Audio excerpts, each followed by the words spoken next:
Hello everyone, this is Lucas from Enterprise Repair and Automation Edmonton coming at you with part 9 of how to change the clutch in your 2013 Hyundai Accent manual transmission. Little bit upset from yesterday from having my tiny house truck camper deal impounded by the Edmonton City Police, but you know what, I'm still going on with videos and making these videos for other people out there.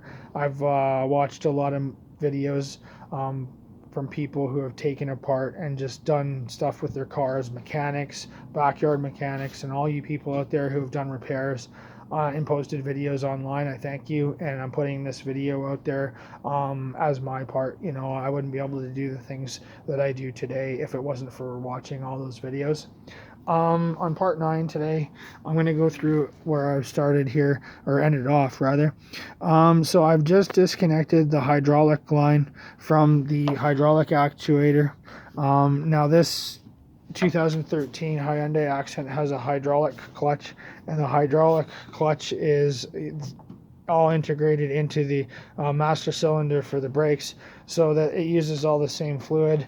And when you drain your line for your hydraulic clutch, if you undo the cap on the master cylinder, it will drain faster. Now, to hold the one side there on that hydraulic line, I just used a pair of pump pliers, and then I used an 11 wrench on the other side to loosen the nut there. You probably could put a wrench on the other side there, but it's kind of like in an odd position, and I chose just to grab it with some pump pliers because I didn't bite into it too hard, and it did come off quite easily. What else I'm going to go through here is I'm going to go through the ball joints that I removed. I removed both ball joints from the transfer case and one of them from the wheel bearing. I'm having trouble removing the other one from the other side wheel bearing because it's so rusted in. I had this car in an underground storage that was extremely moist, and it's kind of ruined a lot underneath the car. It only has 50,000 kilometers, and the moisture has just killed it. And it was underguarded and everything too, so it's not bad. I mean, but you know, for a car with only 50,000 kilometers on it, it kind of looks like it has more, but the engine components are still good. So the body this will be one of those cars where the body looks bad and the engine still runs good, but that's okay.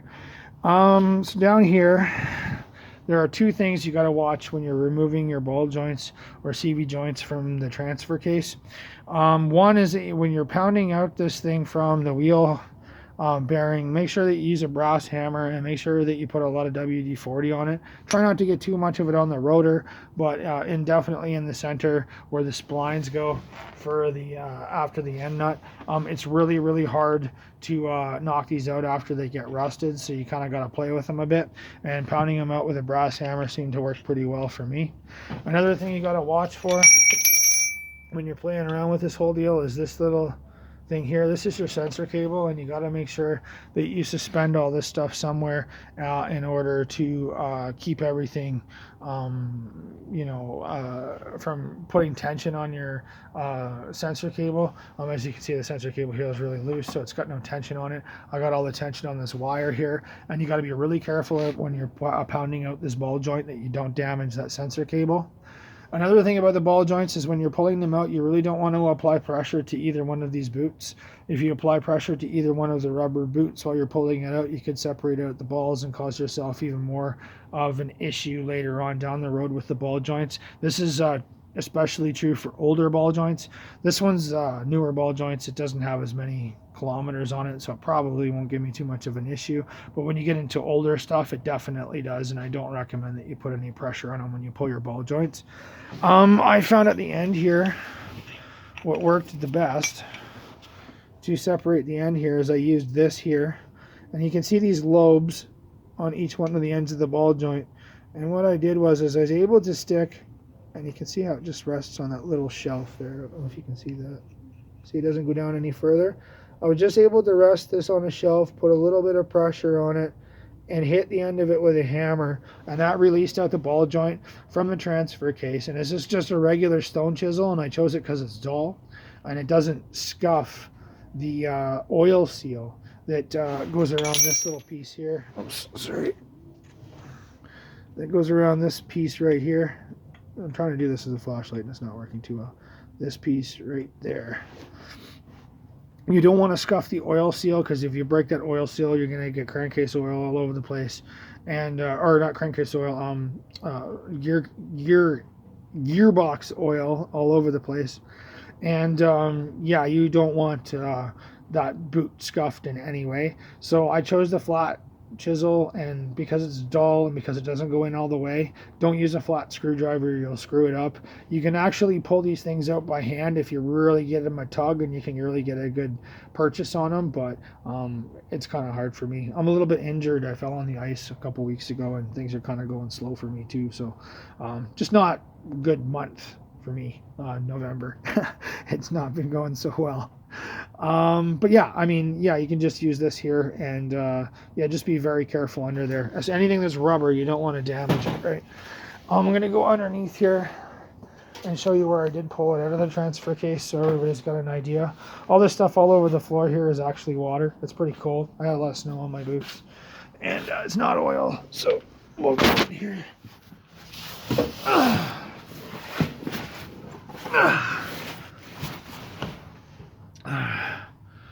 So up in there is where the ball joint came out of the transfer case, and like I said, I just snuck that chisel up there, that stone chisel, and just gave it a quick little tap, and it just popped right out, no problem. And that was after I freed it up from the wheel bearing, and you can see that seal in there, that rubber seal, and you can see it, and you got to make sure you don't damage it. Yeah, I mean, that's pretty much it. They are a bit of a pain. They kind of give you a little bit of a fight to get them out, but once you get them out, it's actually not that easy. You get the, or not that hard. You get the idea of it.